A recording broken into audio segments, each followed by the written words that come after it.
जय Hind to all my respected aspirants on behalf of Kovila classes में आप सभी का स्वागत करता हूं। जैसा कि अब हम एयर एक्ट 1981 को देख रहे हैं, ऑलरेडी वाटर एक्ट 1974 कंप्लीट किया जा चुका है।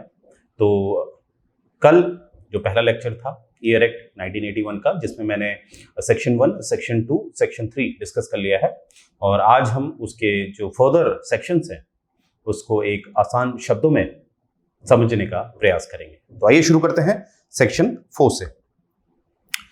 तो सेक्शन 4,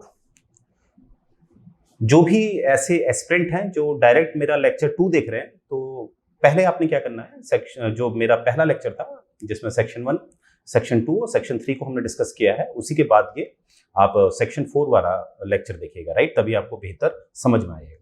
तो आइए शुरू करते हैं। सेक्शन 4 क्या कहता है, एक सेकेंड। तो यहां पर हम देखेंगे कि ये जो बात कर रहा है, ये कह रहा है, सेक्शन 4 कह रहा है कि state pollution control board constituted under section 4 of act of 1974 to be state board under this act. अब देखिए, सबसे पहले समझिए, अभी मैंने आपको पिछली क्लास में, पिछले लेक्चर में ये बताया था कि एयर एक्ट 1981 में आता है, उससे पहले वाटर एक्ट आ जाता है 1974 में, और वाटर एक्ट में या वाटर एक्ट के द्वारा स्टेट बोर्ड बना दिया गया है स्टेट गवर्नमेंट द्वारा, या सेंट्रल बोर्ड बना दिया गया है सेंट्रल गवर्नमेंट के द्वारा।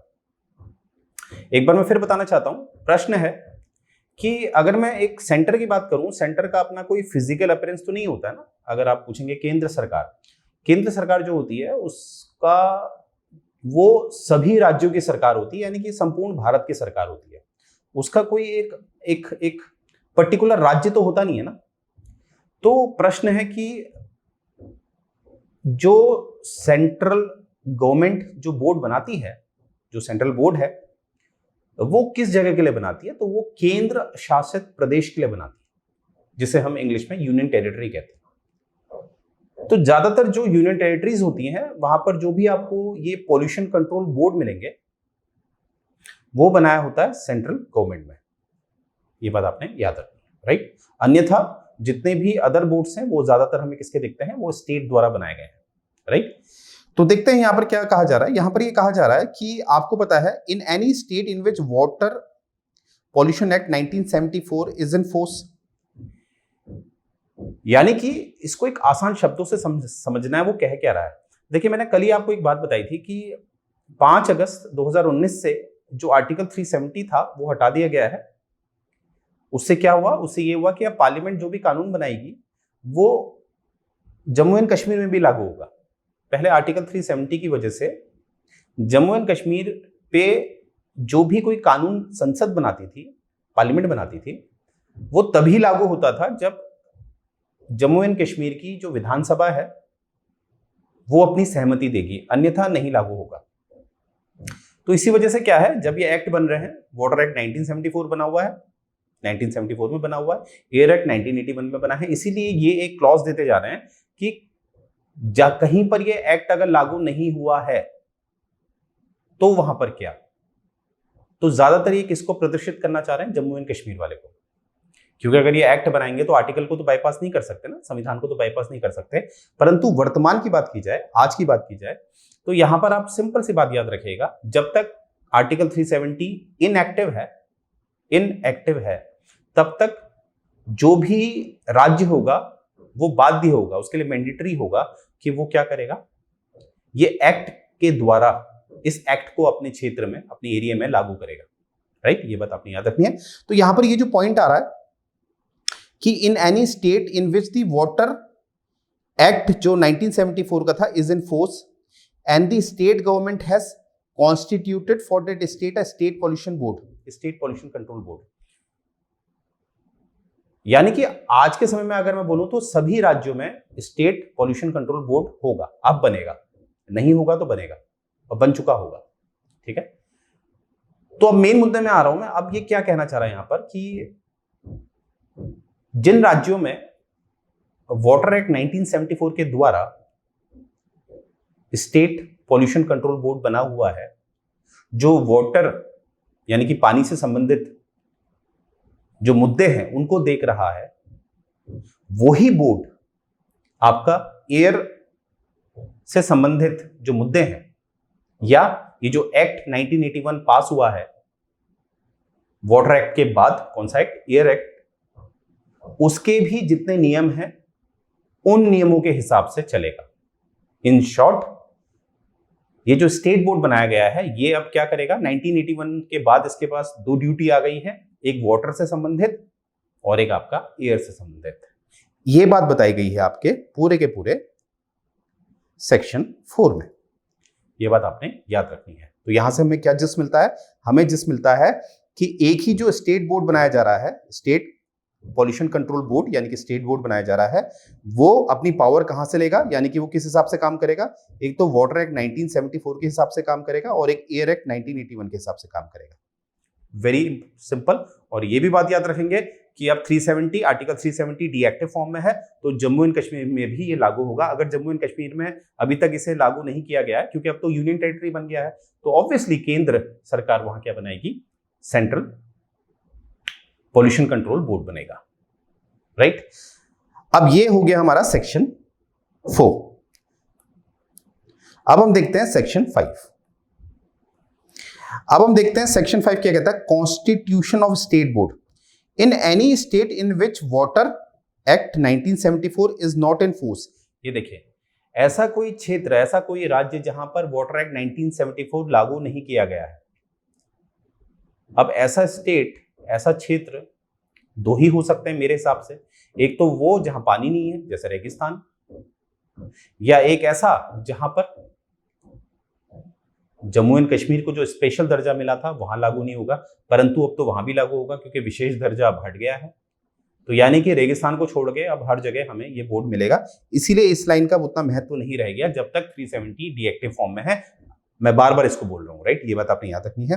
तो यहां पर क्या है, ये वाले में था कि स्टेट बोर्ड बना हुआ है, यहां पर है कि स्टेट बोर्ड नहीं बना हुआ है। तो यहां पर क्या किया जाएगा कि एक अब क्या बनाया जाएगा, कंपलसरी है कि एक बोर्ड बनाया जाएगा जो काम क्या करेगा, एयर एक्ट को टैकल करेगा। अब प्रश्न है क्या सर वो एयर एक्ट को ही टैकल करेगा, वो वाटर एक्ट जो था 1974 को उसको नहीं देखेगा? बिल्कुल देखेगा। यानी कि जहां पर 4 और 5 का जो अंतिम यानी कि जो रिजल्ट है उसका, वो रिजल्ट ये है कि एक वाटर बॉडी बनेगी, यानी कि एक स्टेट बोर्ड बनाया जाएगा जो वाटर एक्ट भी देखेगा और जो एयर एक्ट के हिसाब से भी चलेगा, यानी कि वातावरण को शुद्ध रखेगा, चाहे वो पानी हो चाहे हवा हो।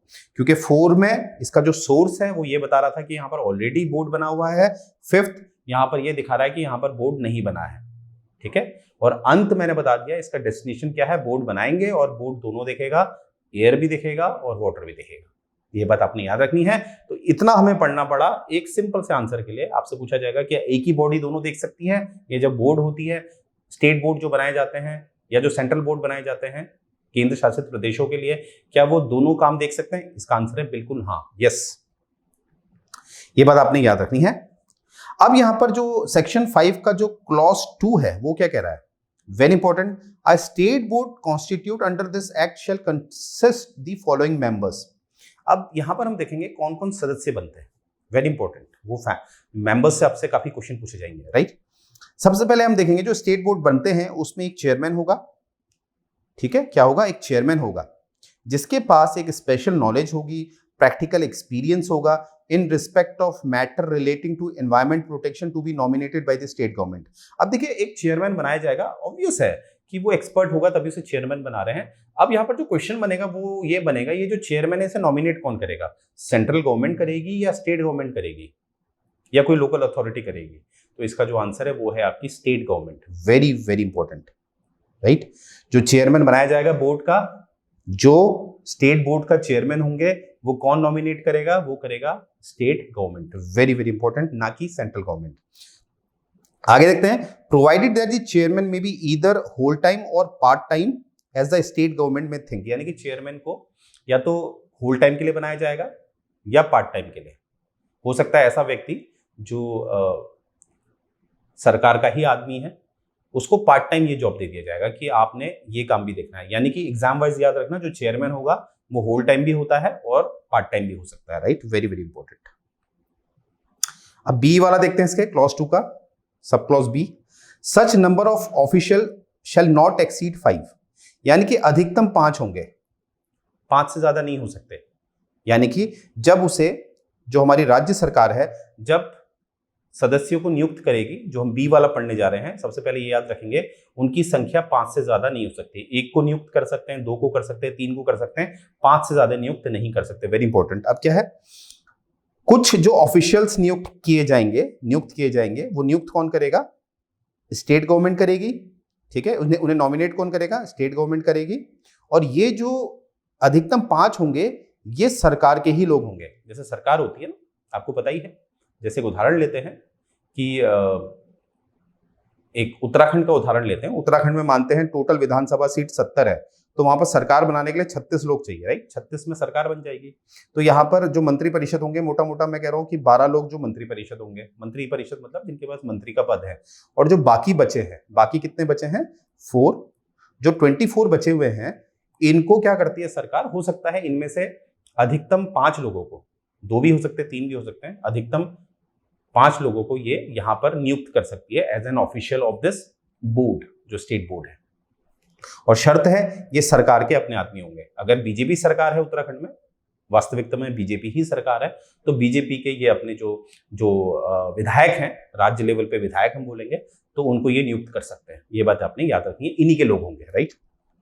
सी वाला क्या है, एक बार इसे रिमूव कर लेते हैं।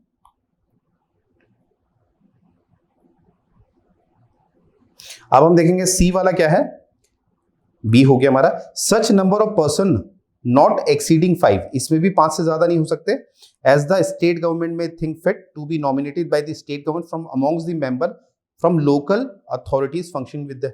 अब लोकल अथॉरिटीज से देखिए, लोकल अथॉरिटीज क्या होती है, जैसे आपका पंचायत हो गया, म्यूनिसिपैलिटी हो गई, जैसे नगर पंचायतें होती हैं, इस तरह से, जैसे आपका प्राधिकरण होता है, जो लोकल अथॉरिटीज होती हैं, इनमें से भी कुछ लोगों को नियुक्त किया जाएगा। और ये अधिकतम कितने होंगे, 5 लोग, वेरी वेरी इंपॉर्टेंट। और इनको नियुक्त कौन करेगा, स्टेट गवर्नमेंट, जो राज्य की सरकार है वही इनको भी नियुक्त करेगी। और इनकी भी अधिकतम संख्या कितनी होगी, 5, ये बात आपने याद रखनी है। अब डी वाला देख लेते हैं, सच number of non officials not exceeding 3, ये ऑफिशियल्स और नॉन ऑफिशियल्स याद रखिएगा, ठीक है। ऑफिशियल्स हो गए जो आपके सरकार से आएंगे, और यहां पर तो पर्सन की बात की गई है, ना यहां ऑफिशियल है ना नॉन ऑफिशियल है, और यहां पर नॉन ऑफिशियल्स की बात करी है। अभी मैं बताऊंगा कि ऑफिशियल और नॉन ऑफिशियल्स में क्या फर्क होता है, पहले इस बात को समझ लेते हैं। सच number of non official not exceeding 3, यहां पर 3 है, नॉन ऑफिशियल्स ज्यादा से ज्यादा कितना, 3, यहां पर 5 नहीं है, 3। As the state government may think fit to be nominated by the state government, यानी कि नॉन ऑफिशियल्स को भी नॉमिनेट कौन करेगा, स्टेट गवर्नमेंट, पर अधिकतम कितना कर सकते हैं, 3। To represent the interest of agriculture, fisheries, industries, trade, labour, other interest. यानी कि देखिए ऐसा होता है कि जब आप पॉल्यूशन पे कंट्रोल करने जाते हैं तो कहीं ना कहीं आप व्यापार को कम करते हैं। देखिए इसका एक सिंपल सा उदाहरण मैं आपको देता हूं। जब पेड़ खड़ा होता है तो उसका जीडीपी वैल्यू कुछ नहीं है, उसका इकोनॉमी वैल्यू कुछ नहीं है, क्योंकि वो हवा दे रहा है, कार्बन डाइऑक्साइड को इनहेल कर रहा है, वातावरण को शुद्ध कर रहा है, परंतु वो एनवायरनमेंट के हिसाब से तो बहुत अच्छा है, परंतु उसका इकोनॉमिक वैल्यू कुछ नहीं है। उसी को काट के अगर हम फर्नीचर बना दें तो वो फर्नीचर का एक वैल्यू होगा, वो इकोनॉमी में काउंट किया जाएगा। तो आप समझ पाए होंगे मैं कहना क्या चाह रहा हूं। अब होता क्या है कि जब हम पॉल्यूशन को कंट्रोल करने के लिए प्रयास करते हैं तो कहीं ऐसा ना हो जाए किसी व्यक्ति का जो जीविका है, जो लाइवलीहुड है उसका, वो कहीं ना कहीं क्या हो जाए, हैम्पर हो जाए, राइट। जैसे किसी ने मत्स्य पालन किया हुआ है, मछली पाल रहा है, तो कुछ ऐसा नियम बना दिया गया कि अब आदमी मछली नहीं पाल पा रहा, उसकी जीविका खत्म हो गई। तो इसीलिए कुछ लोगों को ऐसा रखा जाएगा जो कहीं ना कहीं अपनी समस्याएं बता पाएंगे कि भैया उसमें अगर आप ये नियम लागू कर देंगे तो हमारी तो जीविका ही रुक जाएगी। तो इसीलिए इनको भी रखा जाएगा, जिससे कि अपने जो इनकी हित हैं, या इन जैसे लोग जो हैं, जो व्यापारी हैं, जो बिजनेस करते हैं, उनके जो हित हैं उनको संरक्षित किया जाए, बीच का निवारण निकाला जाए, राइट। तो ये बात आपने याद रखनी है। आगे देखते हैं अब पहले मैं ऑफिशियल और नॉन ऑफिशियल बता देता हूँ। ऑफिशियल मतलब वो सरकारी आदमी होंगे और नॉन ऑफिशियल मतलब वो प्राइवेट आदमी होंगे। जैसे मान लीजिए मैं मत्स्य पालन करता हूँ, ठीक है, अब मैं प्राइवेट आदमी हूँ तो मुझे भी इसका सदस्य बनाया जा सकता है क्योंकि मैं रिप्रेजेंट करता हूँ एक इंटरेस्ट को कि मछली पालन का, राइट। तो ये मैं हो गया नॉन ऑफिशियल, राइट। 2 पर्सन्स, आप देखिए 2 पर्सन्स लिखा है, टू रिप्रेजेंट द कंपनीज और कॉर्पोरेशन ओन्ड और control and manage by the state government. अब पहले हम समझ लेते हैं कंपनी और कॉर्पोरेशन में क्या फर्क होता है। वैसे तो काफी फर्क है, परंतु एक और दो फर्क मैं आपको बता देता हूं। देखिए, कंपनी खोलने के लिए आपको मिनिमम जो पैसा चाहिए उसका कहीं पर भी कुछ नहीं लिखा है। कंपनी एक्ट 2013 में ऐसा कुछ नहीं लिखा है कि आपके पास मिनिमम इतना पैसा होगा तभी आप कंपनी खोल सकते हैं। वहीं पर कंपनीज एक्ट 2013 में साफ लिखा हुआ है अगर आपको कॉर्पोरेशन खोलनी है तो कम से कम आपके पास 5 करोड़ रुपए होने चाहिए। पहली बात, ये बात आपने याद रखनी है। दूसरी चीज ये आपने याद रखनी है कि कॉर्पोरेशन में बेसिकली कोई एक मालिक नहीं होता है। कॉर्पोरेशन में तो शेयर होल्डर्स होते हैं सारे के सारे, और कॉर्पोरेशन आपकी एक देश या एक से ज्यादा देशों में फैला हुआ हो सकता है। यानी कि कॉर्पोरेशन ऐसी कंपनी होती है जो एक से ज्यादा देशों में फैली होती है। कॉर्पोरेशन एक ऐसी कंपनी होती है जिसका कोई कॉमन ओनर नहीं होता है, यानी कि जिसके पास सबसे ज्यादा शेयर होल्डर होते हैं वही उस कंपनी में उसका जो मैनेजमेंट में जो उसके फैसले होते हैं वो ज्यादा वर्चस्व रखते हैं जब उसका शेयर में वेटेज ज्यादा होता है। तो ये कुछ डिफरेंस है कंपनी और कॉर्पोरेशन में, और इसको साधारण अगर हम समझे तो कॉर्पोरेशन कंपनी का एक बड़ा रूप है, राइट। ये बात आपने याद रखनी है। तो यहां पर क्या है, 2 पर्सन रिप्रेजेंट द कंपनीज और corporation owned and control and manage by the state government. यानी कि ऐसी कंपनीज जैसे माफ कीजिएगा, ऐसी कंपनीज या ऐसे कॉर्पोरेशन जैसे जो गवर्नमेंट मेंटेन करती है। जैसे मैं अगर केंद्र की बात करूं तो ओएनजीसी होता है, बेल होता है, गेल होता है। तो इस तरह की जो कंपनीज हैं जो स्टेट गवर्नमेंट मैनेज कर रही है, तो उनमें से भी कुछ 2 लोगों को रखा जाएगा, ठीक है, 2 लोगों को रखा जाएगा। पर्सन बोला है, पर्सन में ये सरकारी भी हो सकता है और गैर सरकारी भी हो सकता है, राइट। क्योंकि आप जानते हैं अगर गवर्नमेंट कंपनी या कॉर्पोरेशन में कोई काम कर रहा है तो कुछ लोग कॉन्ट्रेक्चुअल जॉब में भी होते हैं, ठीक है, वो जिसे आप हिंदी में संविदा कहते हैं, संविदा में काम करते हैं ना लोग। तो ये बात आपने याद रखनी है। तो जहां पर पर्सन लिखा है वहां पर चॉइस है कि वहां पर ऑफिशियल भी रख सकते हैं, नॉन ऑफिशियल भी, और जहां पर साफ ऑफिशियल लिखा है तो वहां पर ऑफिशियल, जहां पर साफ नॉन ऑफिशियल लिखा है तो वहां पर नॉन ऑफिशियल। ये बात आपने याद रखनी है। अब प्रश्न है कि ये कॉर्पोरेशन और कंपनीज के लोग क्यों रखेंगे, क्योंकि मैंने आपको बताया कंपनीज और कॉर्पोरेशन क्या करती है, मैन्युफैक्चरिंग करती है। अब जहां मैन्युफैक्चरिंग होगी वो कहीं ना कहीं हैम्परिंग तो करेगा एनवायरमेंट का, तो इसलिए उनकी भी बात रखी जाएगी जिससे कि कोई बीच का फैसला है, जिससे कि हमारी इकोनॉमी भी डिस्टर्ब ना हो और जो एनवायरमेंट है वो भी प्योर रहे, राइट। एफ में देखते हैं आप फुल टाइम मेंबर सेक्रेटरी। ये फुल टाइम होगा मेंबर सेक्रेटरी कभी भी पार्ट टाइम नहीं होगा, फुल टाइम होगा।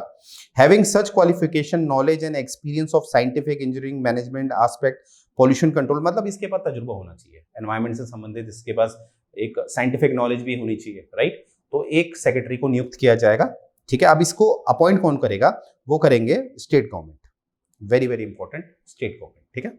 और ये फुल टाइम होगा। अब आगे क्या है, provided that state government shell ensure not less than 2 of the member, not less than 2, कम से कम 2 तो हैं, ऊपर की सीमा कुछ नहीं बता रखी है। नॉट लेस देन 2 बोल रखा, यानी कि 3 भी हो सकते हैं, 4 भी हो सकते हैं और कितना भी हो सकता है।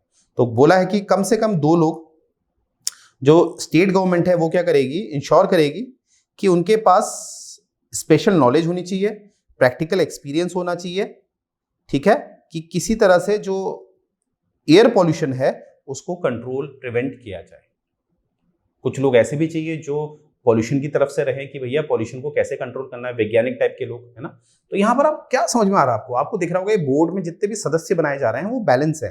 कुछ लोग जो काम करते हैं, कंपनीज हैं, कॉर्पोरेशंस हैं, और कुछ लोग जो कहीं ना कहीं एनवायरमेंट से ताल्लुक रखते हैं, जिनको नॉलेज है। तो इन दोनों के साथ ये बोर्ड बनाया जा रहा है। बोर्ड का मतलब ही क्या होता है, जैसे आपके घर में कबर्ड होता है ना, बोर्ड होता है उसमें। तो कबर्ड में क्या होता है, आप एक जगह अपनी वार्डरोब रखते हैं, एक जगह घड़ियां रखते हैं, मतलब स्पेसिफिक कर देते हैं, राइट। वैसे ही बोर्ड का मतलब होता है। जो सेंट्रल बोर्ड का मतलब क्या है, यहाँ पर अपने अपने फील्ड के सभी लोगों को रखा जाता है, जिससे कि वो एक ब्रेन स्टॉर्म करते हैं, मीटिंग करते हैं और एक बीच का सॉल्यूशन निकालते हैं कि देश का एनवायरमेंट भी सही रहे और पॉल्यूशन भी ना रहे, ठीक है। तो यहां से आपने ये सीखा। अब इसका क्लॉज 3 देख लेते हैं। Every state board constituted under this act, ठीक है, जो भी ये जो एक्ट है एयर एक्ट 1981 हम पढ़ रहे हैं, इसके तहत जो भी बोर्ड बनाया जाएगा shall be a body of corporate. एक सेकंड इसे रिमूव कर लेते हैं, कंफ्यूजन ना हो। अब देखेंगे क्या है, shall be a body of corporate.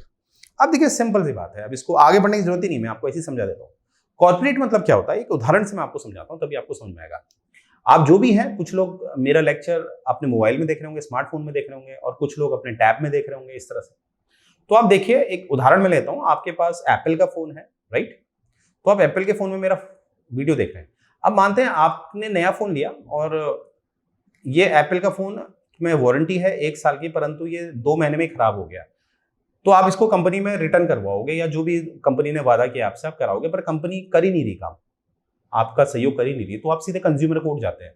अब मुझे बताइए, आप कंज्यूमर कोर्ट जाते हैं तो आप सू किसको करते हैं? जो सूट दायर आप करते हैं वो किसी एक आदमी के लिए तो नहीं करते ना, आपको क्या पता है आपका फोन किसने बनाया है? वहां तो हजारों लोग काम करते हैं। तो आप कंपनी पे ही सूट दायर कर देते हैं, केस कर देते हैं। किस पे? एप्पल पे।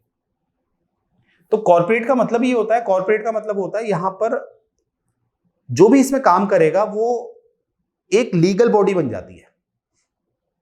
अब आप क्या कर सकते हो? उस पर केस भी कर सकते हो। जैसे आपने एप्पल पे केस कर दिया, एप्पल में तो हजारों लोग काम कर रहे हैं, पर अब वो हजारों लोग क्या कहलाते हैं? अलग अलग नाम से नहीं कहलाते हैं, वो एप्पल कहलाते हैं, क्योंकि वो कॉर्पोरेट बॉडी कॉर्पोरेट बन चुका है। यानी कि इस पे आप केस भी कर सकते हैं और ये आप पे केस भी कर सकता है। तो जो बोर्ड बनाया जाएगा, ये जो स्टेट बोर्ड बनाया जा रहा है स्टेट गवर्नमेंट के द्वारा, ये एक बॉडी कॉर्पोरेट होगी। अब मुझे उम्मीद है इस उदाहरण से आप इसको अच्छी तरह समझ पाए होंगे। तो वेरी वेरी इंपॉर्टेंट, राइट?